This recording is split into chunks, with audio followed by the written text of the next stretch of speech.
Hello everyone, I am Vishali. कैसे हो आप सब? आज की वीडियो में हम लोग यहाँ पे ये डिस्कस करेंगे। अब हमारे पास 7 डेज़ बचे हैं CSI नेट की प्रिपरेशन के लिए। तो कौन कौन से ऐसे इंपॉर्टेंट पॉइंट्स हैं जो आपको पता होने चाहिए एग्ज़ाम की फाइनल स्टेज ऑफ रिवीजन करने से पहले। तो सबसे पहले जो भी बच्चे इसकी तैयारी कर रहे हैं, ऑल द वेरी बेस्ट। बहुत अच्छे से, बहुत पेशेंसली अपने रिविजन को और अच्छे से मजबूत बनाइए। अपने रिविजन को आप करें तो ये नहीं कि पूरे के पूरे रजिस्टर्स जिस भी टीचर को आपने फॉलो करके जहाँ से भी आप पढ़ रहे हैं तो पूरे पूरे मोटे मोटे रजिस्टर्स लेके रिविजन करें, जिस भी सब्जेक्ट का रिवीजन करें। तो सबसे पहले उनकी जगह अपने पास जो शॉर्ट नोट्स बनाए हैं, फॉर्मूला शीट्स बनाई हैं, चीट शीट्स बनाई हैं, सिर्फ उन्हीं से थ्रू आउट रिविजन अब आपको करना है और बार बार लूपिंग में रिविजन करना है। लूपिंग में रिविजन करना है मतलब से एक सब्जेक्ट को सुबह रिविजन कर लिया, चाहे तो शाम को रिवाइज कर सकते हैं, अगर नहीं तो फिर दूसरे दिन उसका दोबारा रिविजन करें, तीसरे दिन दोबारा रिविजन करें।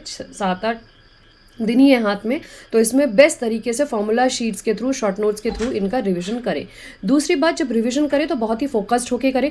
जो पॉइंट्स इजी हैं उनको जस्ट एक बार देख लें, अच्छा रिवीजन हो गया, ठीक है। जहाँ पे अभी भी अटक रहे हो, जो लास्ट वाले टॉपिक्स हैं वहाँ अभी भी अगर प्रॉब्लम आ रही है ना, तो एक रजिस्टर लो, पेन लो, उनको लिख कर तुरंत देख लो। 2 दिन 3 दिन लगा के, मतलब उनको लिख लिख कर देख लो, तो नेक्स्ट चौथे दिन तक वो बिल्कुल तैयार हो जाएंगे, क्योंकि ऑलरेडी वो तुम्हें आते हैं, बट कहीं ना कहीं वो दिमाग में अभी चीज़ें नहीं बैठ रही हैं। तो उनको एक बार, 2 बार, 3 बार एक ही दिन में बार बार रिवाइज कर लो उस छोटे सेक्शन ऑफ चीज़ों को, उन छोटे सेक्शन ऑफ थ्योरीज को जहाँ अभी भी हम दोबारा फंस रहे हैं। तो रिवीजन कहाँ से होगा? हमारे शॉर्ट नोट से होगा, हमारी चीट शीट से होगा। और जब आप एप्टीट्यूड करें तो उसके लिए जो फॉर्मूला शीट्स हैं उनको रिवाइज करें। ODPD में जो कॉन्सेप्ट्स लग रहे हैं उनके लिए छोटी छोटी शीट्स होनी चाहिए जिस पे आप लिख रहे हो। इंटीग्रल कैलकुलस के लिए, COV के लिए, ऐसे टॉपिक्स के लिए आपके पास एक जगह पे छोटे तरीके से आपके पास शॉर्ट नोट्स जो बने हैं उन्हीं से आप इन टॉपिक्स को रिवाइज करिए। दूसरा, रिविजन जो होना चाहिए बहुत ही फोकस्ड होना चाहिए। ये पता होना चाहिए कि मैं रिविजन किस लिए कर रही हूँ और ये कितना इंपॉर्टेंट टॉपिक है, इसका क्या वेटेज है, उस हिसाब से इसका रिवीजन होगा। दूसरा, सब्जेक्ट स्पेसिफिक प्रैक्टिस करिए। जिस सब्जेक्ट का ज़्यादा वेटेज है उसका ज़्यादा रिवीजन होगा, जिस सब्जेक्ट का कम वेटेज है उसको थोड़ा कम टाइम दीजिए। जिस सब्जेक्ट का ज़्यादा वेटेज है उसके आप MCQs और MSQs थॉटफुली लगाएंगे और टाइम बाउंडेशन पे लगाएंगे। ये सोच के लगाएंगे कि 1 घंटा बैठी हूँ तो देख लूँ कितने MSQs निकल रहे हैं।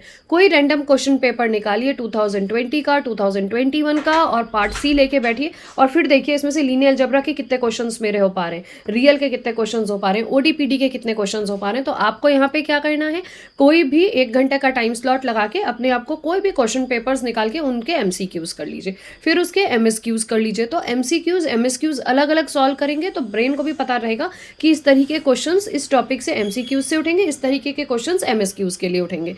क्लियर है? तो जब क्वेश्चंस करें तो स्पेसिफिकली टॉपिक वाइज करें, स्पेसिफिकली सब्जेक्ट वाइज करें। नेक्स्ट, अब क्योंकि हमारे पास थोड़ा ही टाइम बाकी है, 7 दिन है, तो जो वीक एरियाज जहाँ अभी भी लग रहा है कि चीज़ें कहीं ना कहीं रह गई हैं या थ्योरी कहीं से मिस आउट हो जा रही हो, भूल जा रही हो, उसको दोबारा रिवाइज करिए। लेकिन कोई भी न्यू टॉपिक आप नहीं पढ़ेंगे। नो न्यू टॉपिक, कोई भी न्यू टॉपिक को अब पढ़ने की ज़रूरत नहीं है। लेकिन जो वीक टॉपिक्स हैं उनको लगातार इंप्रूव करते रहिए, उनको लगातार लिख लिख के तैयार करते रहिए।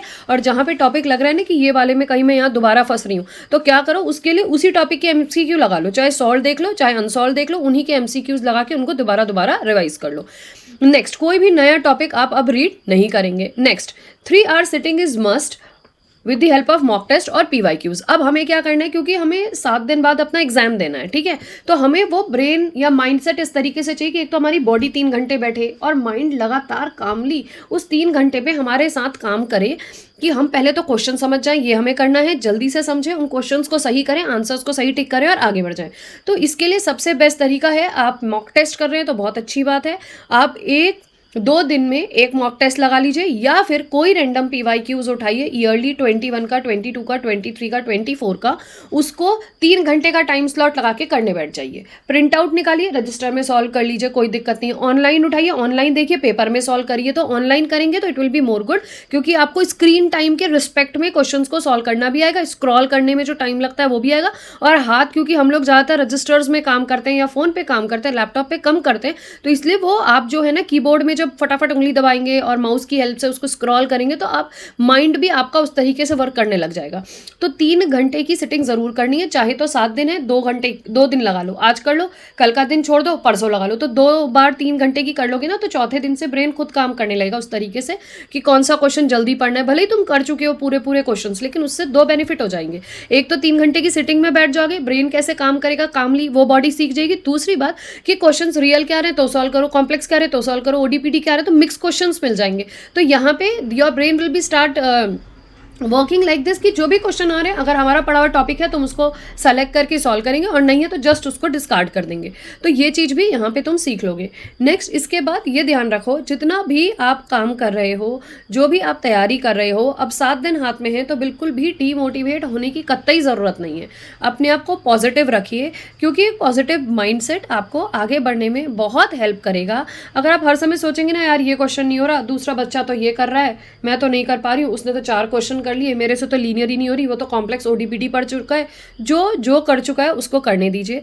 आपने जिस उद्देश्य से इस फॉर्म को भरा है, जिस उद्देश्य से इसकी तैयारी सही करी है, करनी शुरू करी है, उसी तरीके से चुपचाप 7 दिन मन से अच्छे से लग के इस एग्जाम को कोशिश करिए। जितना मैक्सिमम मैं रिविजन कर सकती हूँ करूँ, कर सकता हूँ करूँ, तैयारी कर सकती हूँ करूँ, और जाके कामली क्वाइटली इस एग्जाम को देकर आइए। क्लियर, ये ध्यान रखिए। तो आपका पॉजिटिव नेचर, आपका पॉजिटिव बिहेवियर आपको आगे बढ़ने में बहुत हेल्प करेगा। इसलिए be calm and be positive. And second thing is believe in yourself. आपके अंदर अपने लिए दृढ़ विश्वास होगा कि मैं जो काम कर रही हूँ वो अच्छा कर रही हूँ, इस तरीके से कर रही हूँ, तो आप इस चीज़ को बहुत अच्छे से कर पाएंगे। दूसरा, अगर आपको एग्जाम से पहले डर लग रहा है तो जितने भी बच्चे आपके क्लासमेट्स हों, आपके सीनियर्स हों, आपके जूनियर्स हों, 5 साल से तैयारी कर रहे हो, 4 साल से तैयारी कर रहे हो, एग्जाम सबके लिए एक सा ही आएगा। यहाँ पे एग्जाम के दिन सबको पैनिक होता है। कोई बच्चा ऐसा नहीं है जो बिना नर्वसनेस के एग्जाम देता है। हमें भी हमारे टाइम पे होता था, तो इसलिए कंफ्यूज होने की, पैनिक होने की, निगेटिव होने की, या ये सोचने की बहुत दिन हो गए तैयारी करते करते मैं तो घूम भी नहीं पा रहा, मैं तो उड़ भी नहीं पा रहा, नहीं, ऐसे नहीं करना।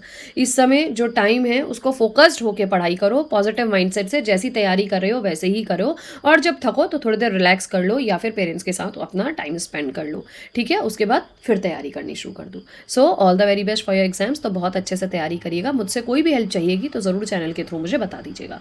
Thank you for watching this video.